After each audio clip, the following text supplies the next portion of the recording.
Good morning and welcome to another outdoor video. Today I'm going to paddle here on Big Woods Lake outside of Cedar Falls. It's a really nice lake. I believe it's all man-made, former quarry possibly. Anyway, it's a nice lake to paddle on. You do hear a little bit of road noise, but it's still a very nice lake to be on the water. You've got this main section here, and then over to the left when we get out here on the water, I'm going to go underneath the bridge. That takes you to another pond. They are connected, but it's another pond. And then there is some backwaters that if there's enough water there to paddle, I'm going to go back in there too. I really don't know what to expect today, whether I'm going to find wildlife or whether this is just going to be a fun paddle trip. I was here in Cedar Falls, did a presentation on flooding in Bremer County at the school, and I thought if I'm going to be that close, I might as well get out on the water for a while.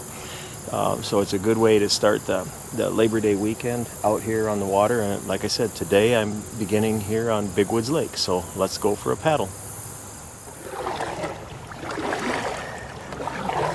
Like many of my paddling trips, I don't know what I'm going to see, if anything. But I still go out just for the fun of it.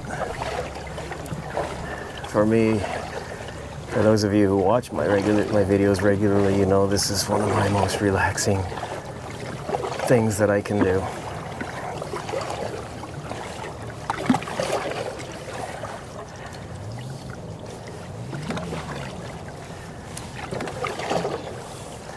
The bridge up ahead is the divider, or what I call the divider between the two parts of Big Woods Lake.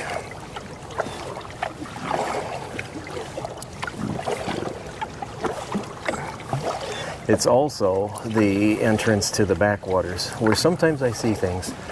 Actually, even though Big Woods Lake is right in town, this is one lake where if I was going to go and hopefully see something, especially in the spring or fall, during the migration, this would be one of them. In the winter, in the last 2 winters, even in fact, it's where we've had swans that have had issues that we've gone out and rescued. Hopefully this winter we won't have any problems. When we do those rescues, I take this canoe out on the ice. I wait till I break through and then capture the swan, get it in the canoe, and it rides in front here. And then I take it to a wildlife rehabber. It's not that big of a deal. Swans are relatively easy to deal with. The bigger challenge is getting off the water safely, because the edge of the ice breaks, and you don't know for sure what you're going to do. But I don't do it alone. I always have people with me, and I'm wearing a life jacket.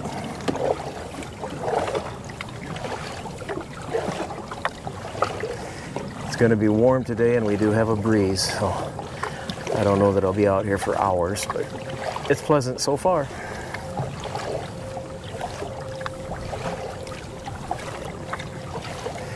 Big Woods Lake, it's got a campground on one side of it, a great walking, biking trail, skating trail. There's not too far away, there's a pump park for those who want to do more fun stuff on bicycles. And then there's also a disc course for those who want to toss discs and occupy their time. And this park gets used by a lot of people. It's very popular. I drive down here, but then I also come down here and we camp. It's just a fun park. Lots to do here. The city of Cedar Falls has a nice setting here.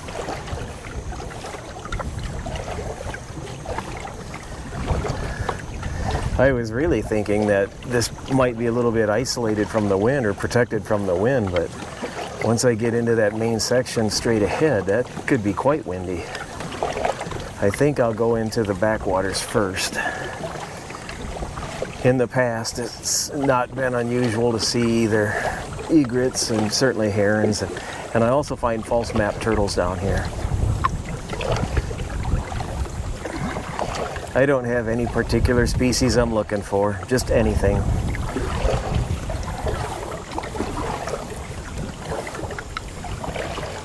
For that matter, it might not even be wildlife. It might just be some wildflower or some scenic setting. Makes no difference to me. It's just being out on the water. Oh boy, is this low?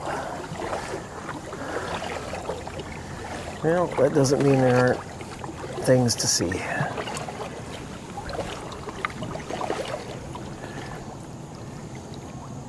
I've got a green heron up here to the right.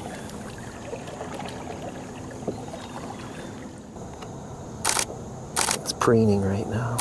There it is.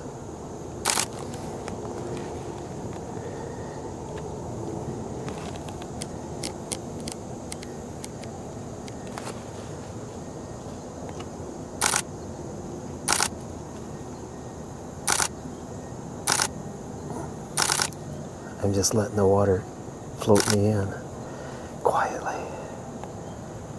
The heron doesn't care.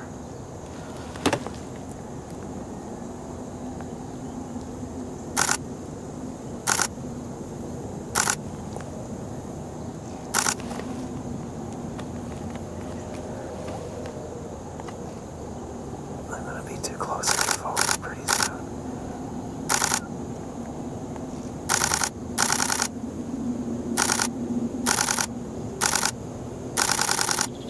He's not worried at all.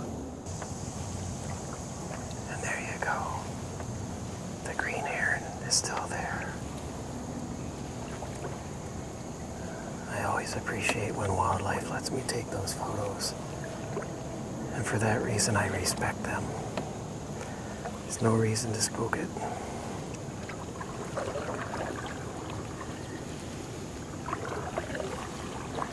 I'll just go back here further. Let it be.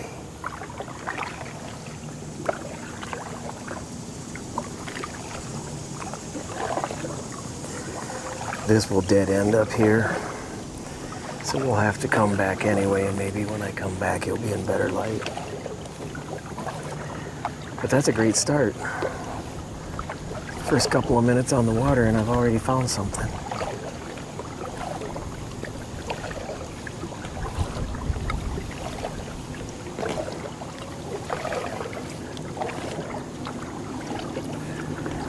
When I first saw it, I wasn't even sure that was a green heron.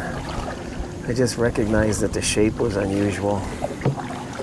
And then as I got closer and looked through a long lens, then I could confirm what it was. And that's the big trick to wildlife photography. Is you gotta be watching. And you don't look for the whole thing, the whole animal. You just look for something unusual for part of it.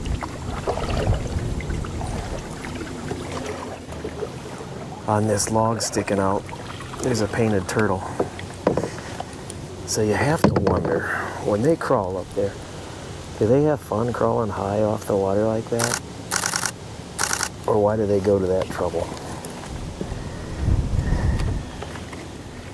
In the past, I've been able to paddle up this little backwater area, and further up you can see a culvert. I've actually paddled through that culvert and quite a bit further down this watershed into Big Woods Lake. But that won't be happening today. We just haven't had enough rain. All right, I'm struggling to move through this stuff, this shallow water and mud. So I'm gonna head back, and maybe that green heron's moved enough that it's in better lighting. I wish I had been able to be out earlier, but I had that other commitment, and that's fine. It was a very good discussion. It's interesting, I was presenting, two of us were presenting, the other was Professor Bechtel from Wartburg College, and he was talking about the tortoises that he's got at the college, and very, very interesting, very fun discussion. He really did well, and the kids liked it.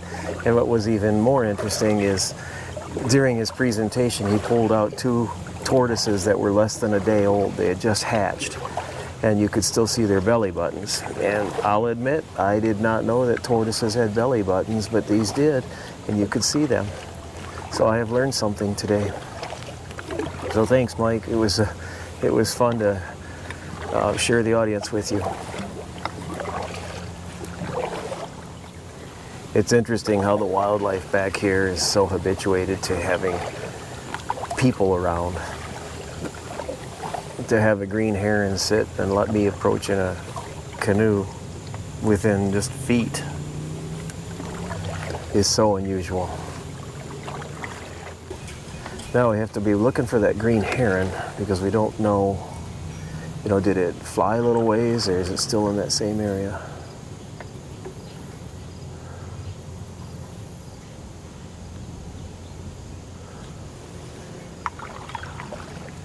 Just gotta watch for it.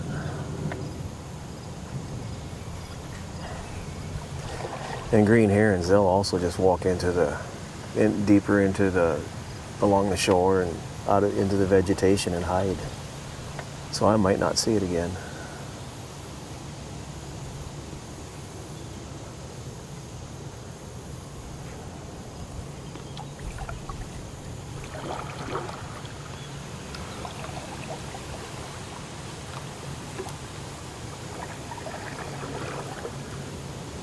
It's in that area or it was in that area to the left.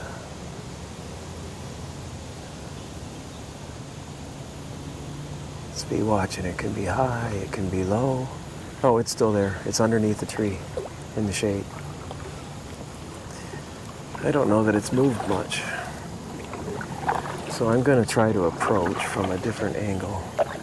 So I've got better light, except I got to deal with this shallow water. Again, we'll approach slow, not threaten it. We don't want to make it feel like we're chasing it.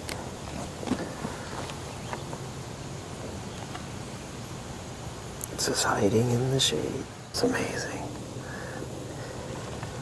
What am I, 10 yards away?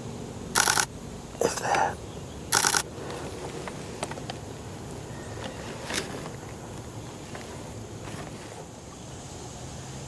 I've taken some close-up pictures so you can see that this green heron really looks kind of ornery. It's just the looks it was hatched with. This is amazing to have a great green heron like this working, but it sees those minnows. We might get to watch it catch one. Oh, there's another one further down. Just got a minnow.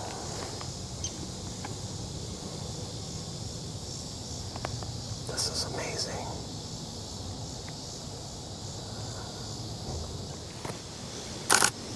I mentioned how you just look for shapes. Just think if you were going by this fast, would you even see that? That applies to any wildlife. Don't look for the whole thing. Look for the shapes. Something irregular. Based on what I've seen from that green heron, I could be with it for a long time. So I'm going to move out here a little bit. I'm getting warm and I'm getting hungry. I'm going to check out this other one. It's less colorful, but seems like it's more efficient on bigger fish. And then I'm probably going to head back. It's well into lunchtime, and I am hungry.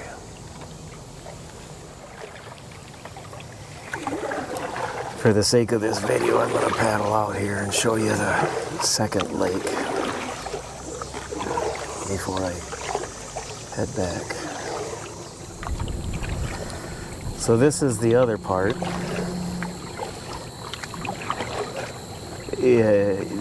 To the right up there where a lot of exposed sand is, that's an island. The water extends behind that. The exposed sand to the left, that's actually a cutaway that takes you back into some more paddleable or fishable areas. And up here on my left, steer the canoe that way, there's a couple of places that go down to shallow water. Let's take a look once. Nope, I am beached. So with that, I'm going to back up off of this shallow stuff, and I'm going to just head back. When I first left this morning, I made it real clear that I didn't know what I was going to see today, if I was going to see anything. Early in, within a couple of minutes, I saw that first green heron, and that's what I kind of concentrated my efforts on. And it is still out. But hopefully you see that sometimes it's okay to just go out without having any expectations and see what you're treated to. You never know, and be flexible. Be willing to stop and just watch. I didn't get any close videos of the green herons catching fish. Maybe some still pictures. I don't even know about that. And the still pictures that I got, I'm not sure how good they're going to be with this harsh lighting due to the time of day. But nonetheless, it is when it is. I had to do it. I had to do it when I could get out. So I will make the best of it, and I'll share some pictures with you. If I have any extra to share, I'll put them at the end of this video. If not, I'll just include them right away with the video.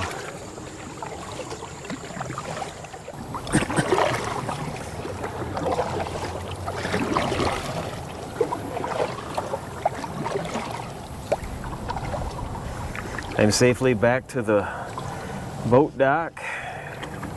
Everything is good. Nothing's wet, which is good, other than the bottom of the canoe and the paddles. That's a good thing. It's always a good thing. This self-inflating life jacket didn't inflate. That's a good thing. So that inflates with water. Again, this is a nice park, Big Woods Lake. Part of the Big Woods Park area. Plenty to see, plenty to do. Nice way to get in and out, and just an overall good experience. For those of you who stayed with me this long, if you like this kind of videos, if you like these, please subscribe. I put them out regularly whenever I'm doing something decent or something I think people might be interested in seeing. But feel free to subscribe so you know when I'm putting them out, and you can keep track of the goings on. Most of them are northeast Iowa, but sometimes they go farther away. So with that, if you're still watching, I do thank you for sticking with it, and I thank you for watching.